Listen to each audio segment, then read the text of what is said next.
Yo, what's going on, guys? It's Rest. In this video, I want to start a brand new series on my channel where I go back and look at a bunch of the older weapons. Well, not even older, just any weapon in the game, because throughout the whole lifespan of Borderlands 3, there has been a lot of updates came out that has buffed some weapons, changed the way some weapons work, and overall the game just feels completely different from what it was at launch. So in this video, I want to look back at the Maggie. The Maggie was a classic weapon from when the game launched. It's still actively used by a lot of people as well. It's just very nostalgic, it's a very fun weapon. And it has had some changes to it. If you remember when the game first launched, for some reason the Maggie did less damage than on console. I'm not sure why it was like that, but that ended up being fixed. And then they also ended up giving it a 35% damage increase sometime in like 2019. And then also in 2020, they gave it another 77% damage increase. And it became one of the best pistols in the game. It's really, really good. As you see, it has a very high damage stat and it can show. All right, so I'm going to come up here and show you guys the damage stat on it. I'm going to get a little closer to this guy with no anoints, no action skills. As you see, it does pretty good damage. And again, that is with no revolter, no action. Now, if you start, actually playing the game like you should, you can start slaying some things. The Maggie is still a very, very solid weapon. And obviously, these are Athena's enemies. So, you have to bear with that. But we will take it over to the Guardian Takedown soon. And it is still literally just insane. On characters like Falak, you could probably make it work a little bit better, but Amara Maggie playstyle is really, really fun, especially if you start building around just being very, very aggro.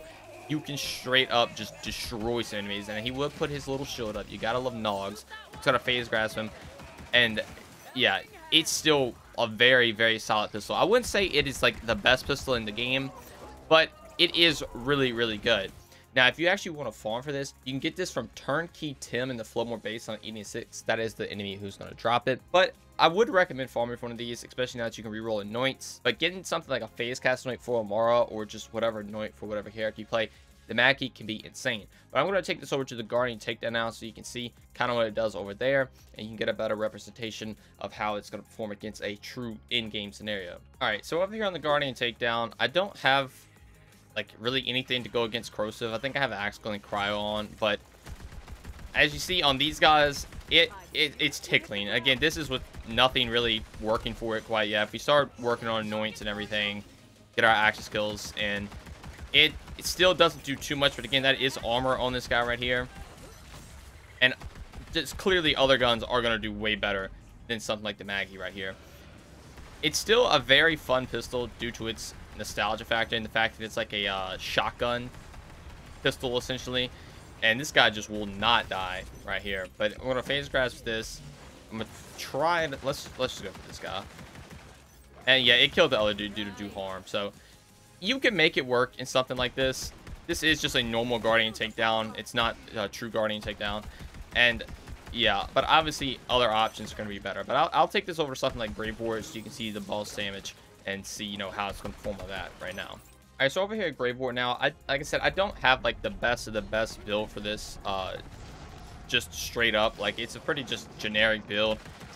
And as you see, it does decent damage. Like it's nothing, to write home about. It's nothing crazy, but for what I have going for it, it's not bad. Like obviously, if you really build into it and play it on, like I said, flak or something, you could make it do a ton more damage. But just for casually using it, it's actually not that bad, and I would recommend actually trying to get one. So overall, as it stands right now, the bust that they gave the Maggie with level 72 increase, and if you have a build focusing around it, you can still have that true Maggie feeling.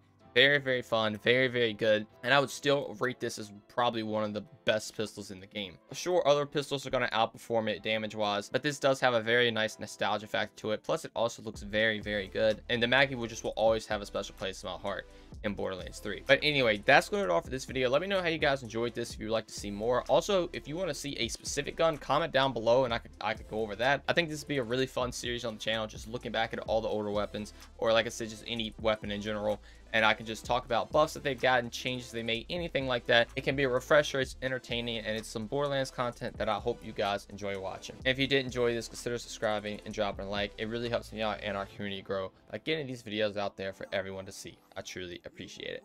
But thank you all so much for watching, and I'll see you in the next one. Peace.